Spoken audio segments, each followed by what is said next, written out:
Salut les amis, bonjour à tous, bienvenue sur ma chaîne IFITest. Alors aujourd'hui je vais comparer des câbles digitaux.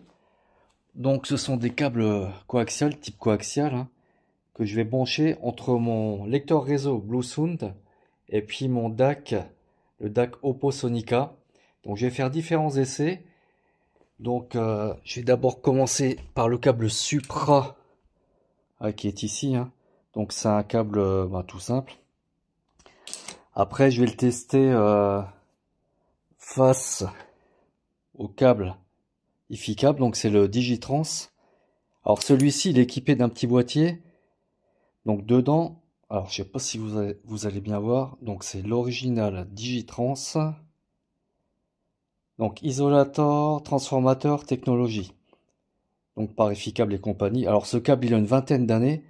Et à l'intérieur, on retrouve un petit transformateur d'isolement. Donc je voudrais savoir s'il y a une différence entre les deux. Et puis si la différence vient du transfo, si ça améliore le son. Donc c'est pour ça que sur la base du Digitrans, j'ai réussi à trouver un transfo d'isolement que j'ai inséré dans ce petit boîtier. Et je vais le tester. Et je testerai également donc un câble Supra que j'ai confectionné avec la même chose, un petit transfo d'isolement mais d'une autre marque. Donc on va voir s'il y a des différences. Allez, c'est parti! Donc pour le test d'écoute, je vais écouter le même morceau plusieurs fois. Donc là je commence par le câble Supra, donc en version normale, sans transfo d'isolement.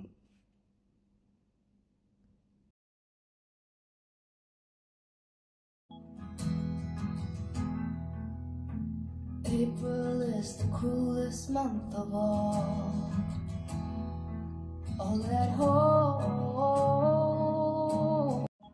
Alors pour le test d'écoute avec le câble Supra, je trouve que le son est assez charpenté.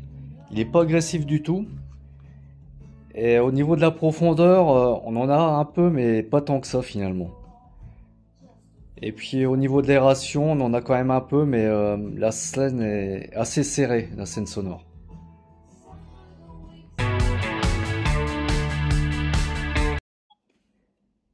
Donc pour le deuxième test d'écoute, j'ai branché mon câble de la marque IFI-câble, l'Isotrans.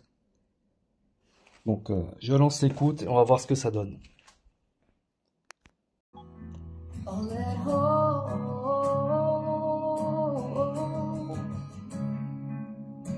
Breathing soft into Alors concernant cette deuxième écoute, le son est différent.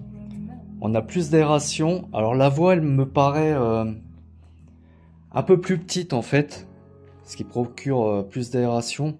Et on a une belle profondeur là, je trouve. C'est mieux qu'avec le Supra.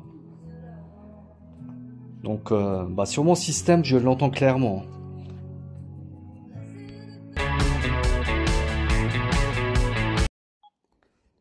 Je vais maintenant passer au troisième test d'écoute. Donc avec le câble Supra, celui que j'ai essayé en premier, auquel je vais rajouter le boîtier qui contient un petit transfo d'isolement. Je fais le branchement et puis je vous reprends juste après. Je viens de brancher mon troisième câble, donc le câble Supra d'origine avec le petit boîtier.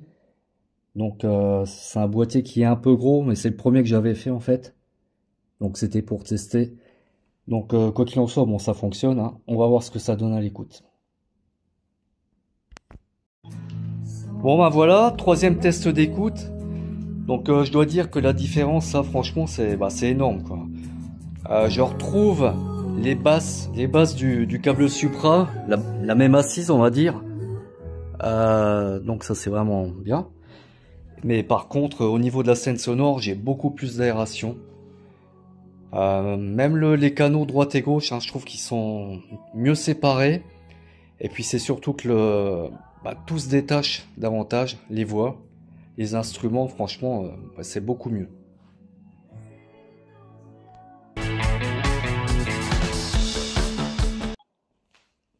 Je vais faire un quatrième essai, donc en mettant mon câble Supra que j'avais acheté au mètre. C'est le même que celui qu'on achète d'origine, sauf que je l'ai monté moi-même. Et puis là, j'ai mieux intégré en fait le transfo d'isolement. il est dans un petit boîtier en aluminium. Donc on va voir si par rapport au Supra avec le boîtier en plastique qui a son transfo intégré, ça marche aussi bien ou s'il y a une différence ou pas. Je vais maintenant passer au quatrième test d'écoute. Ouais, c'est ça, c'est le quatrième, hein. Je commence à m'y perdre un peu. Donc là, j'ai installé le câble Supra que j'ai confectionné moi-même avec le transfo d'isolement qui se trouve dans un petit boîtier en alu. Donc je passe à l'écoute et on va voir ce que ça donne. Bon bah voilà, quatrième test d'écoute.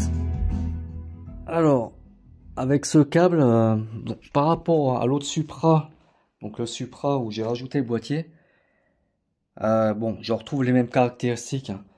Au niveau de l'aération, de l'assise dans le grave, la scène sonore. Par contre, c'est bizarre, c'est que au niveau des... J'ai l'impression que j'entends plus les extrêmes aigus.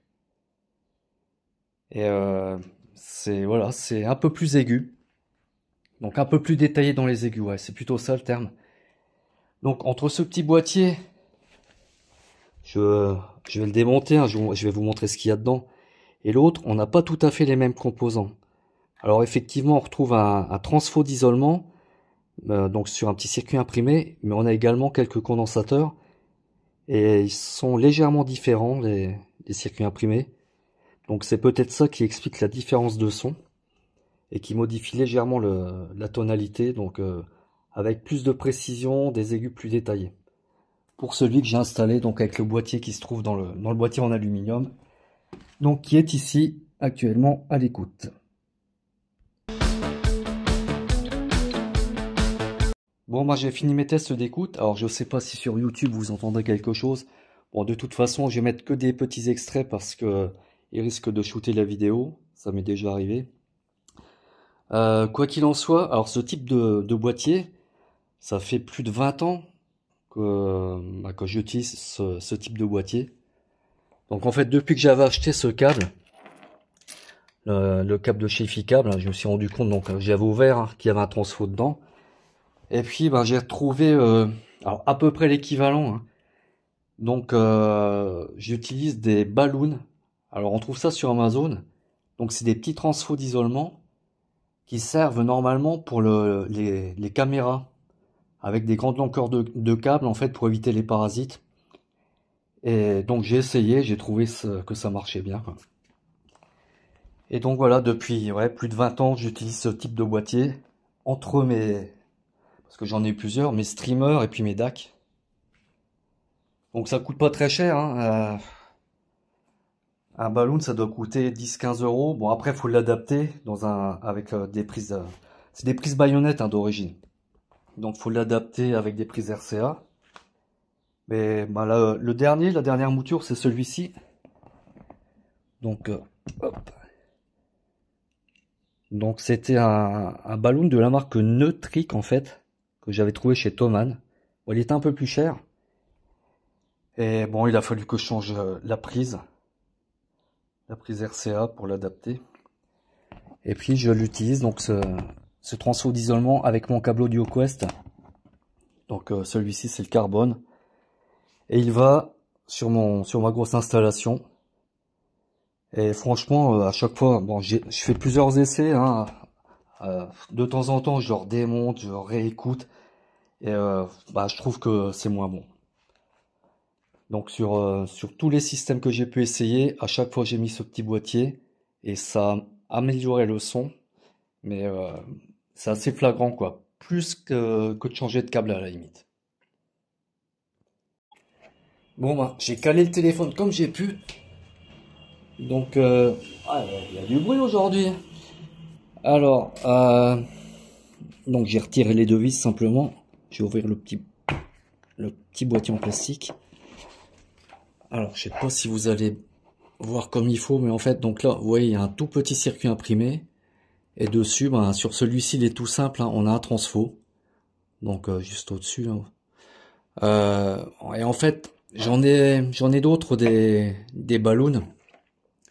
Et quelquefois, il y a des condensateurs en plus sur le petit circuit imprimé. Et puis j'en ai eu un aussi avec 2 transfos.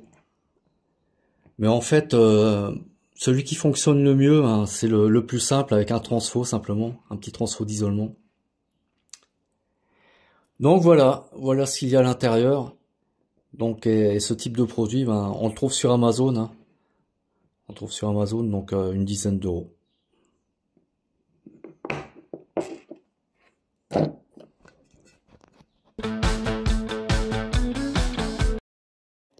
Bon ben les amis, je viens de terminer mes tests, hein, donc de ces différents câbles digitaux et puis petit transfo d'isolement. Alors si je faisais des mesures, bon j'en suis pas capable, hein, et puis j'ai pas les instruments. Donc le fait de rajouter un petit transfo comme ça d'isolement, alors peut-être que ça génère un déphasage, des distorsions, je ne sais pas trop. Mais quoi qu'il en soit, ce qui compte pour moi c'est l'écoute. Et à chaque fois, avec ce type d'accessoire, j'ai amélioré l'écoute. Donc j'ai eu différents DAC, différents streamers, différentes sources. Et ça fait bien plus de 20 ans que j'utilise ce type d'accessoire. Donc au départ, c'était entre mes platines CD, donc en sortie coaxiale vers un DAC, que je mettais ce type d'accessoire, hein. Alors ça coûte pas très cher, donc c'est un objet détourné finalement, hein. Par contre, c'est vrai que sur les forums, j'ai jamais entendu parler de ce type d'accessoire. Je sais pas si vous connaissez. Si vous avez déjà testé, bah, ça serait bien de le dire en commentaire. Et puis sinon, ça vaut peut-être le coup d'investir en fait, hein. Donc ouais, une trentaine d'euros quoi. Faut acheter le petit accessoire, 2 prises, un petit boîtier, et puis voilà, le tout à jouer, hein. Donc je trouve que franchement c'est une belle amélioration. C'est même plus flagrant que de changer un câble digital, hein. La différence est plus marquée. Donc c'est surtout au niveau de l'aération. Donc on a une meilleure séparation entre les interprètes, les instruments. La scène est un peu plus profonde également. Donc pour moi à chaque fois ça a amélioré l'écoute. Je sais que certains fabricants utilisent des isolations galvaniques sur leur DAC et streamer d'ailleurs. Alors ça doit être la marque Coralic qui fait ça. Euh, donc c'est peut-être pour ça qu'il fonctionne mieux, j'en sais rien. Donc voilà, quoi qu'il en soit, bah faites des essais, écoutez de la musique. Et puis je vous dis à très bientôt pour d'autres vidéos. Allez, à ciao!